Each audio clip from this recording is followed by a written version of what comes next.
پہلے آپ کو بتائیں، پاکستان اور قطر نے مشترکہ چیلنجز سے نمٹنے کے لیے تمام متعلقہ فریقوں کے درمیان مسلسل رابطوں اور قریبی مشاورت کی ضرورت پر اتفاق کیا ہے۔ وزیر اعظم محمد شہباز شریف اور قطر کے وزیر اعظم اور وزیر خارجہ شیخ محمد بن عبد الرحمن بن جاسم الثانی کے درمیان ٹیلی فونک گفتگو ہوئی۔ دونوں رہنماؤں کے درمیان نہایت خوشگوار اور دوستانہ ماحول میں گفتگو ہوئی۔ اس دوران علاقائی اور بین الاقوامی صورتحال پر تبادلہ خیال کیا گیا۔ وزیر اعظم محمد شہباز شریف نے خطے میں کشیدگی کے خاتمے اور امن و استحکام کے فروغ کے لیے پاکستان کی قیادت میں جاری امن کوششوں کی بھرپور حمایت پر قطر کی قیادت کا شکریہ ادا کیا۔ وزیر اعظم نے علاقائی سفارتکاری میں قطر کے تعمیری کردار اور جاری ثالثی کوششوں کے حق میں اتفاقی رائے پیدا کرنے کی کاوشوں کو بھی سراہا۔ وزیر اعظم نے امیر قطر شیخ تمیم بن حمد الثانی کے لیے نیک تمناؤں کا اظہار کرتے ہوئے کہا کہ وہ ان کے سرکاری دورہ پاکستان کے منتظر ہیں۔ دونوں رہنماؤں نے گفتگو کے نتائج پر پیش رفت کے لیے اعلیٰ سطح رابطے باقاعدگی سے جاری رکھنے پر بھی اتفاق کیا۔ نائب وزیر اعظم محمد اسحاق ڈار اور مصر کے وزیر خارجہ بدر عبدالعاطی کے درمیان ٹیلی فونک رابطہ ہوا۔ ترجمان دفتر خارجہ کے مطابق دونوں رہنماؤں نے بدلتی ہوئی علاقائی صورتحال پر تبادلہ خیال کیا۔ مصر کے وزیر خارجہ نے علاقائی امن و استحکام کے فروغ کے لیے پاکستان کی مخلصانہ کوششوں کو سراہا۔ دونوں رہنماؤں نے پاکستان، سعودی عرب، ترکی اور مصر کے وزرائے خارجہ کے علاقائی مشاورتی فورم سے متعلق امور، اقوام متحدہ کی سلامتی کونسل سے متعلق جاری مصروفیات اور وسیع تر کثیر الجہتی سفارتی پیش رفت پر بھی تبادلہ خیال کیا۔ مصر کے وزیر خارجہ نے سنگاپور کے راستے 20 ایرانی اور 11 پاکستانیوں کی وطن واپسی میں پاکستان کی کامیاب کاوش کو سراہا۔ فریقین نے قریبی رابطے میں رہنے اور علاقائی اور بین الاقوامی پیش رفت پر مشاورت جاری رکھنے پر اتفاق کیا۔ مصر کے وزیر خارجہ نے نائب وزیر اعظم محمد اسحاق ڈار کو دو طرفہ مشاورت کے لیے مصر کے دورے کی دعوت بھی دی۔ پاکستان میں ذی الحج کا چاند نظر آ گیا۔ عید الاضحیٰ 27 مئی بروز بدھ کو ہوگی۔ چیئرمین مرکزی رویت ہلال کمیٹی مولانا عبدالخبیر آزاد نے اعلان کیا، چاند دیکھنے کے لیے مرکزی رویت ہلال کمیٹی کا اجلاس کراچی میں ہوا۔ زونل کمیٹیوں کے اجلاس لاہور، کوئٹہ اور پشاور میں منعقد ہوئے۔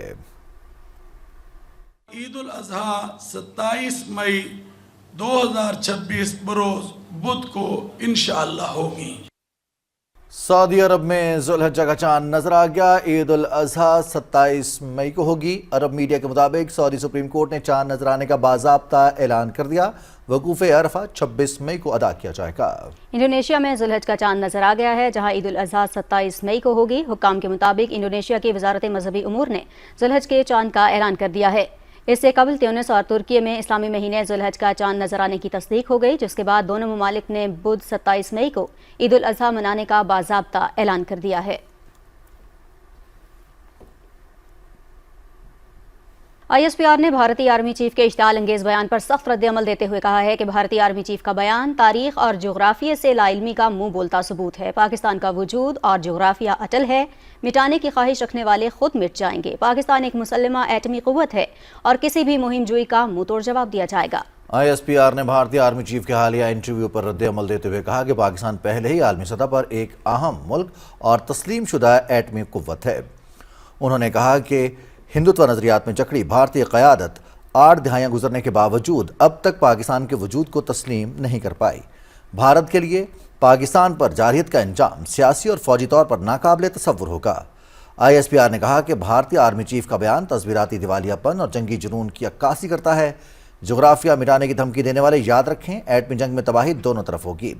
انہوں نے کہا کہ مارکہ حق میں ملنے والی عبرتناک شکست بھارت اب تک نہیں بھول سکا۔ بھارتی قیادت کا جارحانہ لہجہ طاقت نہیں بلکہ اپنی ناکامیوں کی جھنجھلاہٹ ہے۔ آئی ایس پی آر نے کہا کہ بھارت خطے میں دہشت گردی کا ماسٹر مائنڈ اور ماورائے عدالت قتل و غارت گری کا گڑھ ہے۔ انہوں نے کہا کہ بھارتی قیادت خطے کو ایسی جنگ میں نہ دھکیلے جس کے نتائج سب کے لیے تباہ کن ہوں۔ آئی ایس پی آر کا کہنا ہے کہ نئی دلی کو پاکستان کی اہمیت کو تسلیم کرنا اور پرامن بقائے باہمی کا اصول اپنانا ہوگا۔ پاکستان پر جارحیت کی کوئی بھی کوشش جغرافیائی حد تک محدود نہیں رہے گی۔ صدر مملکت کے ترجمان مرتضی سولنگی نے کہا ہے کہ بھارت کو فیصلہ کرنا ہوگا کہ آیا وہ اپنی موجودہ جغرافیائی حیثیت برقرار رکھنا چاہتا ہے یا نہیں۔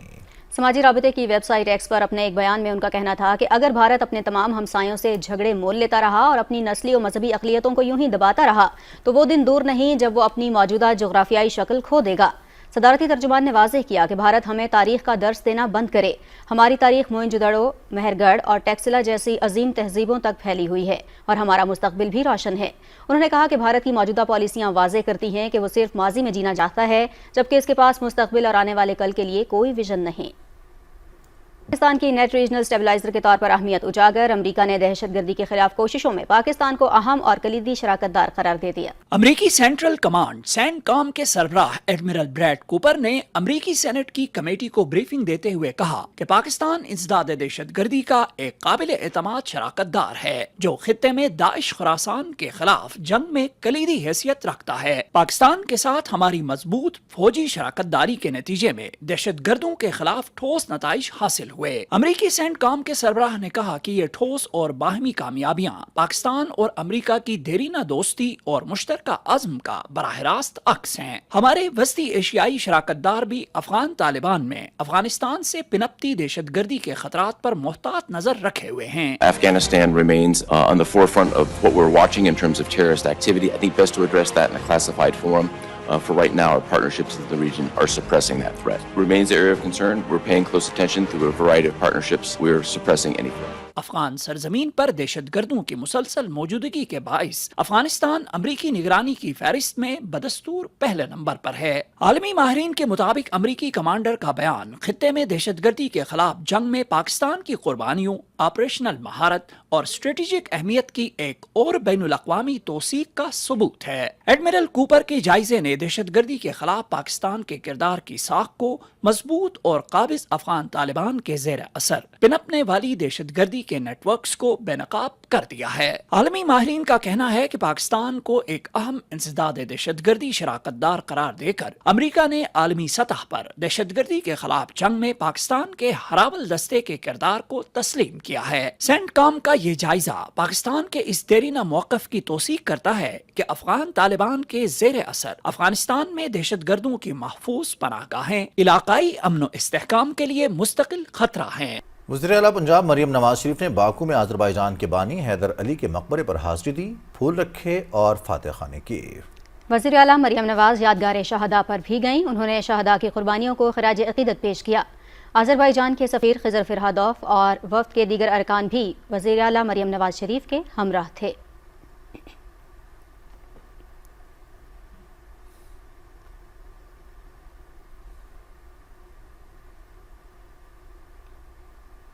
وفاقی وزیر موسمیاتی تبدیلی ڈاکٹر مصدق ملک نے کہا ہے کہ موسمیاتی تبدیلی اور غربت بڑے چیلنجز ہیں۔ باکو میں ورلڈ اربن فورم سے خطاب کرتے ہوئے وفاقی وزیر نے کہا کہ سیلاب اور ہیٹ ویوز کا سب سے زیادہ نقصان غریب طبقے کو ہوتا ہے۔ انہوں نے کہا کہ کراچی میں 2024 کی ہیٹ ویو کے دوران کئی قیمتی جانیں ضائع ہوئیں۔ ڈاکٹر مصدق ملک نے کہا کہ سستی رہائش ہر شہری کا بنیادی حق ہے۔ انہوں نے کہا کہ شہروں کی منصوبہ بندی میں انصاف اور عوامی فلاح کو ترجیح دی جائے۔ This is not a housing crisis. This is a crisis of justice. And I think we are all putting our voices together to raise this issue of justice so that the poor don't have to drown out and their voices don't have to drown out.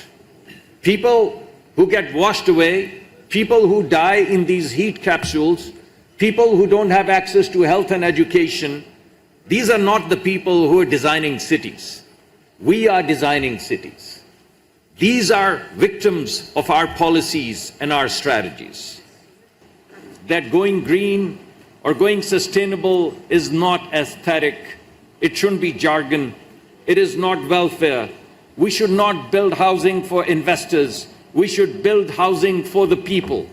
And we should hear the voices of the poor because their voices are not present here today. And I would say that the Baku call for action should remove injustice.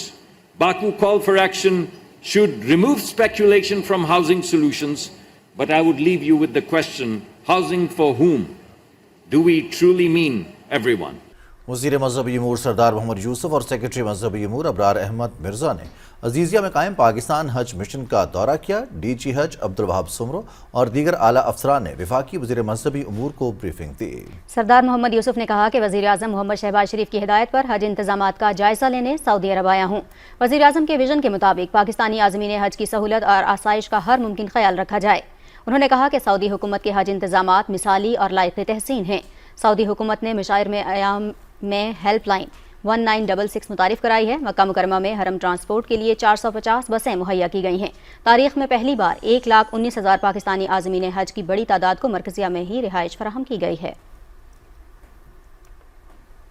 عالمی جریدے European Times نے طالبان رجیم کے معاشرے پر control کے بارے میں تفصیلی report جاری کر دی ہے۔ یورپین ٹائمز کے مطابق طالبان کا نظام حکومت معاشرے کی کڑی نگرانی اور بنیادی آزادیوں پر سخت پابندی پر مبنی ہے۔ طالبان رجیم افغان معاشرے کو سخت دباؤ اور مذہبی کنٹرول کا نشانہ بنا رہی ہے۔ رپورٹ میں کہا گیا ہے کہ طالبان رجیم کا طرز حکمرانی علاقائی عدم استحکام، شدت پسندی اور افغان آبادی کی نقل مکانی کا باعث بن سکتا ہے۔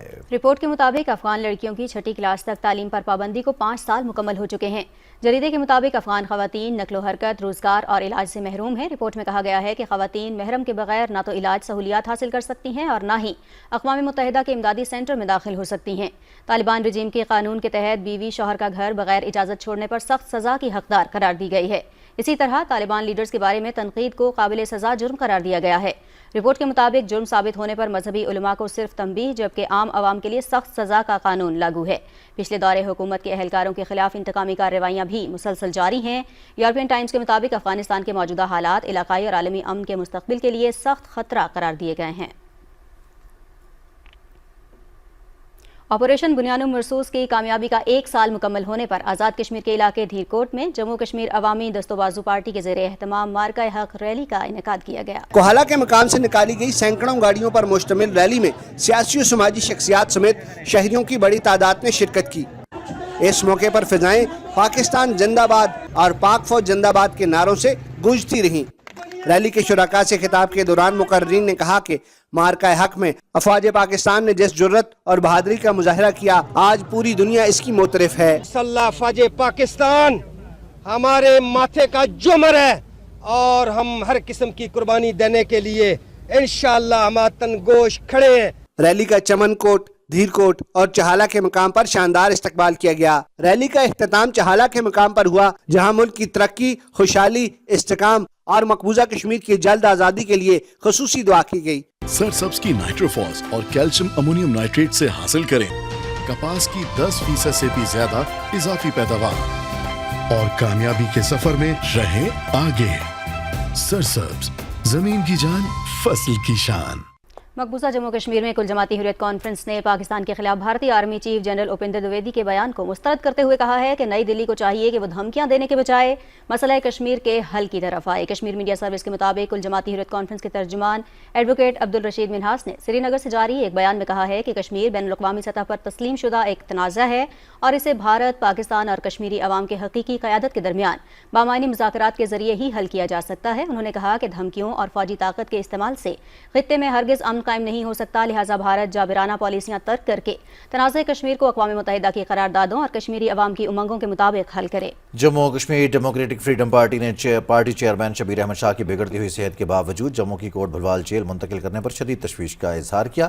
پارٹی ترجمان ایڈوکیٹ ارشد اقبال نے اس اقدام کو سیاسی انتقام قرار دیتے ہوئے کہا کہ سینئر حریت رہنما کو مناسب علاج، قانونی حقوق اور اہل خانہ تک رسائی سے محروم رکھا جا رہا ہے۔ پیپلز ڈیموکریٹک پارٹی کی صدر محبوبہ مفتی نے عید سے قبل تمام کشمیری نظر بندوں کی رہائی کا مطالبہ کرتے ہوئے کہا کہ یہ اعتماد سازی کا ایک اہم اقدام ہوگا۔ انہوں نے سری نگر میں ایک اجتماع سے خطاب کرتے ہوئے کشمیر اور جنوبی ایشیا میں دیرپا امن کے لیے بات چیت، مذاکرات اور لوگوں کے درمیان زیادہ سے زیادہ رابطوں کی ضرورت پر زور دیا۔ نیشنل کانفرنس کے سینئر رہنما اور بھارتی پارلیمنٹ کے ایوان بالا راجیہ سبھا کے رکن چودھری محمد رمضان نے کہا کہ بھارت اور پاکستان کو خطے میں امن و استحکام کو یقینی بنانے کے لیے اپنے مسائل بات چیت کے ذریعے حل کرنے چاہیے۔ جنگ بندی میں توسیع کے باوجود اسرائیل کے جنوبی لبنان پر فضائی حملے جاری ہیں۔ لبنان کی وزارت صحت کے مطابق اسرائیل نے ایک امدادی مرکز کو نشانہ بنایا جس میں 3 امدادی کارکنوں سمیت 6 افراد جاں بحق ہوئے۔ لبنان کے سرکاری خبر رساں ادارے کے مطابق درجنوں دیہات کو نشانہ بنایا گیا جن میں کچھ علاقے سرحد سے 50 کلومیٹر دور واقع ہیں۔ تازہ حملوں کے بعد مقامی آبادی کی ایک اور بڑی تعداد جنوبی شہر سیدا اور دارالحکومت بیروت کی جانب منتقل ہو رہی ہے۔ اسرائیلی فوج نے دعویٰ کیا ہے کہ جنوبی لبنان میں ایک دھماکے کے نتیجے میں اس کے ایک افسر سمیت 4 اہلکار زخمی ہو گئے ہیں۔